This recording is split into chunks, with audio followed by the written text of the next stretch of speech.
welcome back to the channel. Today I am going to be answering a question that I get asked all the time, and it is, do I think that you could work in an urgent care as a new nurse practitioner without any ER or ICU experience? I honestly get asked this all the time. You know, people will privately DM me, they'll leave it in the comments to these videos, and so I thought I'd take time to individually answer all these people. And I just why not make a whole video so maybe it can reach a broader audience, because apparently this is a really common question from a lot of you. And so that's what I'm going to be talking about today. That's what this whole video is going to be dedicated about, is what do I think on the matter. Should nurse practitioners work in urgent care if they have no ER or ICU experience? But before I actually get into answering the question, hi, I just want to introduce myself if you're new here to the channel, or if this is your first time stumbling upon one of my videos. My name is Brittany. I am a nurse practitioner. I've been a nurse practitioner for a couple of years now, and my experience as a bedside nurse was 4 years in the ER, and then I did do the float pool where I predominantly was in the ICU. So I have a little bit of experience in ICU, but I wouldn't call myself, like an ICU nurse. I am an ER nurse, definitely at heart, and I work in urgent care now as a nurse practitioner. A lot of the content that I put on this channel is definitely geared towards the nurse practitioner, whether they be new nurse practitioner or established nurse practitioner or a nurse practitioner student. A lot of what I do here is that, but I definitely sprinkle in some of my life content. Like my last video, I talked about being pregnant and just my life. I definitely have a lot of that too. And, that's just kind of, I want you to know what to expect on my channel. But predominantly I stick to the nurse practitioner stuff, and that's mostly what you'll see here. Also, I wanted to mention that I am on Patreon, and so if you are a nurse practitioner student studying for your boards exam, or if you are a new nurse practitioner and you're looking for some content to listen to help you kind of learn and get in the groove of being a new nurse practitioner, then definitely check out my Patreon. There are 2 tiers. There is a $40 tier, which you pay $40 a month, and that is my review course. If you didn't know, I have done a boards prep course for the last 2 years, and it's geared for the family nurse practitioner route. And so I've had a lot of people reach out to me and say that they've had success using my review course, and I think that's great, because I definitely, one, it makes me feel like, okay, there's a purpose for why I'm doing this, and two, my goal has always been to offer affordable or free education. I definitely come from a lower income household, and so I know the importance of money, and I just love being able to give back to my community in a more affordable way. And so there is that $40 tier if you're prepping for your boards. It's a whole review course that will definitely help you pass your boards exam, and it is the most affordable on the market. And then there is a $5 tier as well, and that is more tailored to just new nurse practitioners. Also, though, nurse practitioner students absolutely could benefit from it 100%. I shouldn't even just, I shouldn't hold it to just new nurse practitioners, because students as well, it is so helpful. I do, different videos on there that I maybe don't put on here. So I do some lab interpretations. I do a lot of visual aids, and I've recently started putting case studies on there. I have one I'm actually going to be putting up later today. And a lot of the patrons say that they really like the case studies. And so I'm hoping to continue doing lots of those on that $5 tier. And so that's only $5 a month. I look at it like basically buy me a coffee once a month, and I give you tons of educational content. I love to teach. It's a huge part of what I love to do. I love to practice in the field, and I love taking the time to work with nurse practitioner students and new nurse practitioners. That's my community. These are my people, and so I just find it super rewarding to do. And then of course here I'm on YouTube as well, and everything here obviously is free.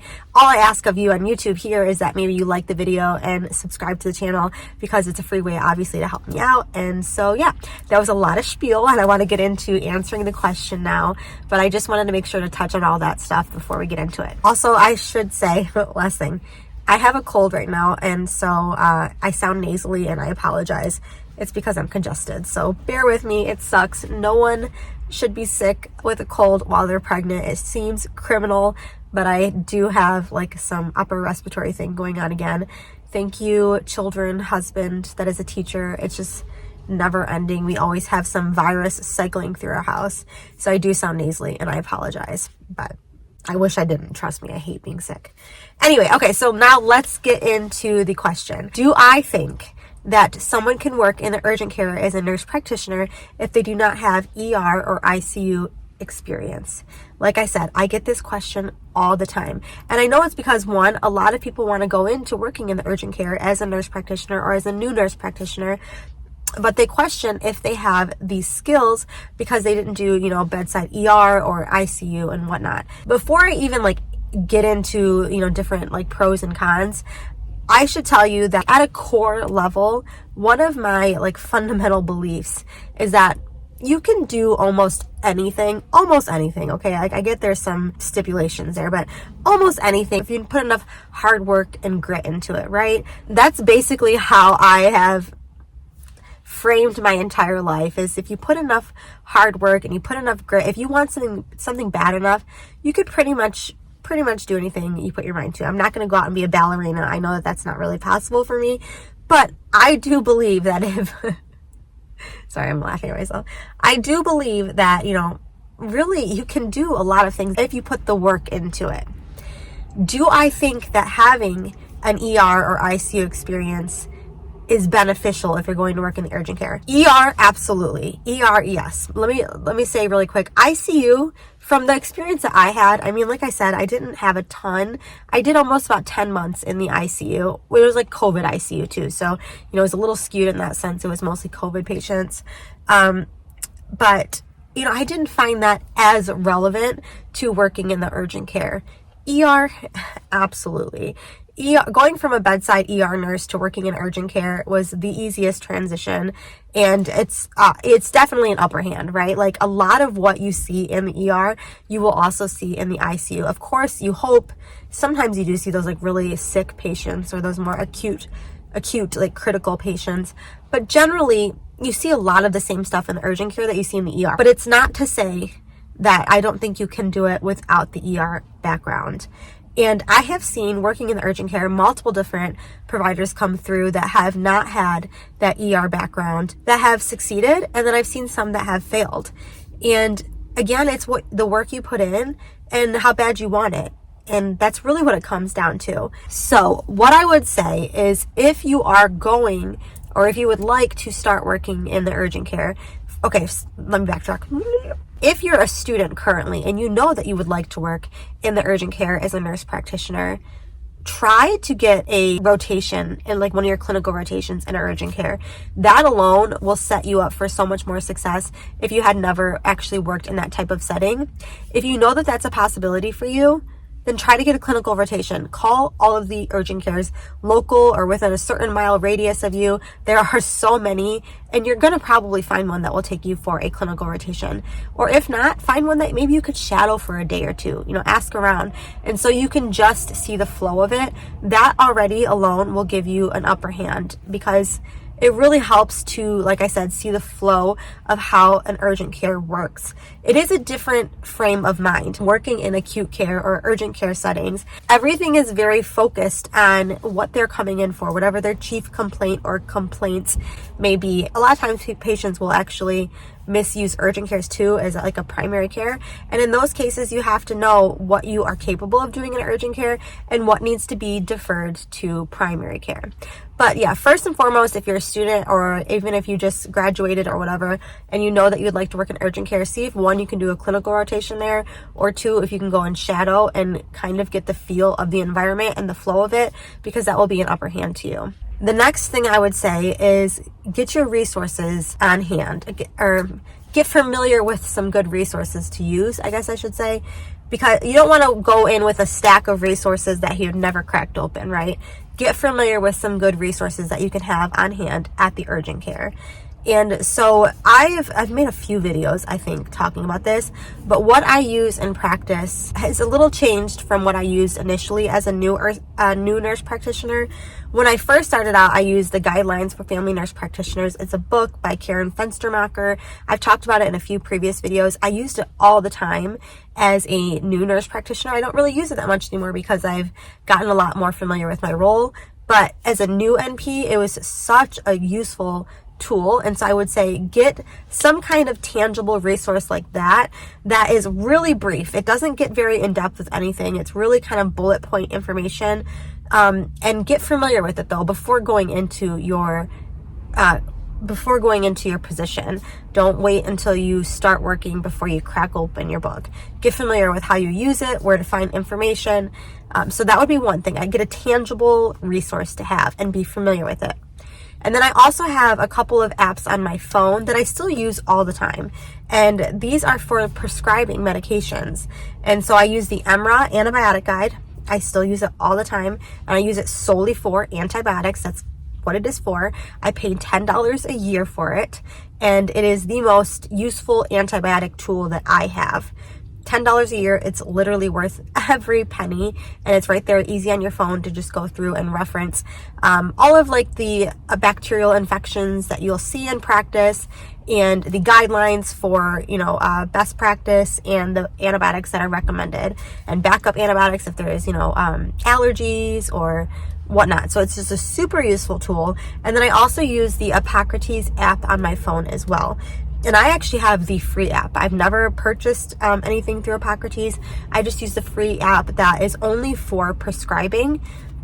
You can purchase it as well, like a more in-depth Hippocrates app. I never did because I'll get into that. But really all I needed it for was for prescribing medications. And so medications outside of antibiotics. And I like Hippocrates a lot because it will show you, for example, I'm just going to use an antibiotic, for example, because they obviously have antibiotics on there as well. They have all medications on there, but they'll show you like the different formulations available. Like if there's, a 250 milligram per 5 ml and there's a 400 milligram per 5 ml. It shows you the different suspensions or formulations available. And then it shows you prescribing ranges and doses. So it's just a really quick, easy, like I said, quick being key, quick tool that you can pull up when you're looking at prescribing medications. You can, like I said, pay for like a more in-depth Hippocrates app that shows you like more guidelines. And if you're going to really be like doing a deep dive into research there, I didn't end up purchasing that because I use UpToDate. UpToDate has a hefty price tag. I actually get mine paid for through my company that I work for. But I don't know the price offhand. I want to say it's like $600 or something annually. It is definitely a high price tag, I think. But I love UpToDate, and come the time if I need to pay for it on my own, I will bite the bullet and pay for it. But right now, I luckily get it paid for through my company. But yeah, I use UpToDate for any deep dive information that I need. And so those now are the only 3 apps that I use. EMRA Antibiotic Guide, the Hippocrates, and then UpToDate for those deep dives.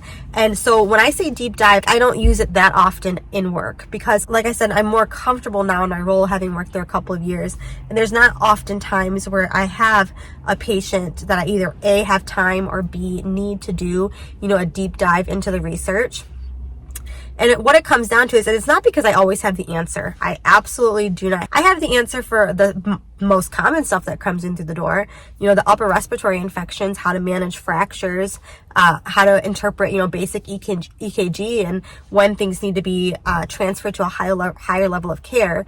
Those like basic things that you become familiar with after a little bit of time. But it's not to say, and then come back to this, is that I always have the answer, because I absolutely don't.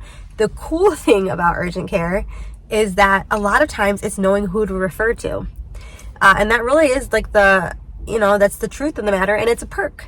It's a perk. You're not primary care. You're not a specialty office. Urgent care definitely has a very important part in healthcare, but they're none of those things. And so what it comes down to is knowing where and when to refer. And a lot of times that's what we're doing, is referring, establishing them a primary care, giving them some references, and knowing, like I said, when to refer. My next bit of advice would be use my YouTube. If nothing else, my Patreon is very helpful as well, but my YouTube channel, if nothing else, if you're going to work in urgent care, because a ton of the content that I have pumped out here on my YouTube channel is for nurse practitioners working in urgent care. There's so many videos on here that would help you guys. So like interpreting x-rays, that's a big one. You'll see a lot of x-rays in the urgent care. And so I would watch my video. I have a video on here. I'll try to tag, in the description box to this video, I'll link a bunch of different videos that I've made that are going to be helpful for you. Like there's so many. But like, that's a big one. Interpreting x-rays, I have a video on it, and what I would say to you is get familiar with x-rays, because you see a lot of those, assuming that your facility has x-ray. So get familiar with looking at x-rays. Get familiar with what a normal x-ray looks like. You can pull these up on your phone, on Google, whatever it is, but get familiar with x-rays and what normal looks like and what abnormal looks like, because you're going to be seeing a lot of these. And that's something that I still will do, and I see all kinds of providers do. This is not a me thing. This is a very common practice where they're looking, or I'm looking at an x-ray, and if I'm not clear on what I'm looking at, I've been doing this for a couple years now. I would say I'm pretty confident in interpreting like skeletal type, x-rays. Chest x-rays can be tricky, but you get more confident the more you do and the more you look at. But if you're looking at something and you're not really sure, pull up an x-ray to compare it to. On your phone, pull up a few. Pull up normal, pull up abnormals, and really compare and contrast what you're looking at to these examples. If that patient has been there before and they've had previous x-rays, that's a really useful tool to you as well. And I only really just started utilizing this, but a lot of the patients that we have done imaging on have been there before because they like our urgent care. They've visited before. And so we have previous x-rays. And if you have a previous x-ray to compare to, that's again, very useful information. And then, of course, too, having some actual human resources. If you still don't feel confident in what you're looking at, phone a friend, and use your resources in that regard if you're not sure. There's lots of different tools to use, but get familiar with x-rays because you will likely be looking at a lot of them. Like I said, the other stuff that we see a lot of would be, besides like acute injuries, would be upper respiratory viral infections. Get familiar with those, ear infections, sinus infections. What is bacterial versus what is viral? When are antibiotics indicated? And I wish I could tell you that this isn't going to be a huge part of your role working in urgent care, but I'd be lying. A huge part of working in urgent care is this discussion of having viral versus bacterial infections. A lot of times, and it really comes down to education, but a lot of times patients will have these symptoms like what I'm having now, stuffy nose, sore throat, and want an antibiotic. And so, it's up to provider discretion, but really you're doing a disservice if you hand out antibiotics every time that someone comes in with these symptoms. And it gets hard because one, in the urgent care, you don't have continuity of care. And so that does get tricky. I don't follow up with all of these patients that come in with a sore throat and see if they're improving 48, 72 hours later without antibiotics like you could as a primary care. And two, they give you reviews. Patients often will give you reviews. And a lot of times if you refuse an antibiotic or whatnot, you might be looking at a negative review. And so that is a large part of working in urgent care. And so I say get confident in indications for antibiotics. Get confident in the lingo that you're going to use and the spiel that you're going to give to these patients, and confident in your role and what you feel is right as the provider. I definitely know providers, and I'm not throwing any shade at anyone, but I know providers that will hand out antibiotics to everybody that comes to the door with any of these symptoms. And I've myself have found myself when I'm like, I can't have this discussion one more time, and I'll give them the Z-Pack and I'll just feel defeated.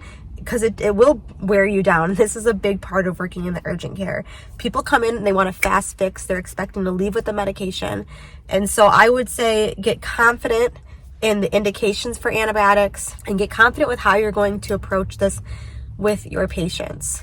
Sometimes another thing that I'll see providers do, and I've done this a couple times too, when I'm trying to do what's right, but I also I'm trying to please the patient, because a lot of times it is like a customer service and it gets so frustrating, you guys. And this is the stuff that burns providers out. But I have a couple times too, and I see this often in practice too, is where you'll have a discussion with the patient, be like, look, these are the reasons why I think what you have is a viral infection, whatever it is. Because you don't have a fever, because it's only been 2 days of symptoms, because you're otherwise healthy, because you're not immunocompromised, all of these things, right? I'm telling you all these things why I think it is a viral infection. But because I don't have continuity of care with you, because this is an urgent care and I can't follow up with you the way I would if you were my patient as a primary care provider, what I will do is I will write an antibiotic. But I strongly recommend that you wait 48 to 72 hours and see how you're doing. If you're slowly improving, do not take the antibiotic. If you start to get worse, or if you develop these symptoms, if you develop otorrhea, or if you develop fever, whatever it is that might indicate a bacterial infection, then go ahead and start that antibiotic. And I'll kind of give these stipulations and I'll send them with it and I'll document as such and I'll educate them, because one, you don't want to take antibiotics if you don't need them, because you could build up resistance when your body actually needs it.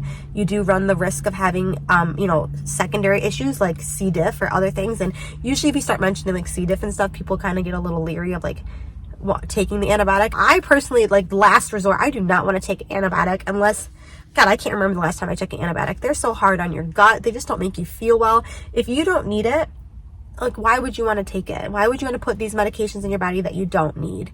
And so I try to have these conversations, and sometimes that is what I'll do, is I'll say all these stipulations and I'll send them home with one and say, give yourself time. Look, you have it on hand. And a lot of times they will be so happy with that. I don't know if that's the perfect answer. Okay, this is kind of the groove that I've fallen into 2 years later in the urgent care, and it's what I picked up in practice, with my other providers and seeing how they do it and, improving our reviews. It gets frustrating, and I'll be honest, that's a large part of working in the urgent care. And so you have to find what you feel comfortable with, what you think is right as a provider, and just kind of get comfortable with that conversation with patients, because you will have a lot of it. It's never ending, you guys. It's never ending. And then just really briefly, because I feel like this video is already getting long, other things that you see a lot of is like dermatological complaints. So get familiar, look at some rashes, know when to refer to dermatologists. You're not a dermatologist, but I would say get familiar. And basic EKGs, like reading those basic rhythms, because you will get some of that as well. And so those are like the big things that I would say you see in the urgent care. I'm trying to think if I missed anything, but it's usually like acute injuries, viral versus bacterial infections, dermatological complaints, being able to interpret EKGs, and then ultimately just knowing when to refer either to a specialist, to primary care, or to a higher level of care. That is what you will be doing mostly in the urgent care setting. And so I guess the overall theme of this would be that I absolutely think that you can work in an urgent care as a nurse practitioner without ER experience. That being said, if you're coming from the ER, it's going to be much more easy for you as a transition, but it's doable if you don't have the background as well. If you put in the work and hopefully take some of my advice here, I think it will help you guys a lot, but you definitely have to put in the work. I wouldn't say go in there and hope to just learn on the fly, because you're going to find that you feel like you're drowning. And the people that I have seen, the providers that I've seen that have come in without experience in like acute care roles that didn't make it were those that just thought they would pick it up on the fly. More often than not, moves too fast for that and you're going to drown. And so I would say get your ducks in a row beforehand, get some tools at your dispense beforehand, get familiar, get some resources, be comfortable with all ages, all demographics, all populations. A lot of times, like, and that is another thing, like, people will come like from just internal med and they really didn't do, work with any pediatric population. Well, guess what? You see a lot of peds in the urgent care.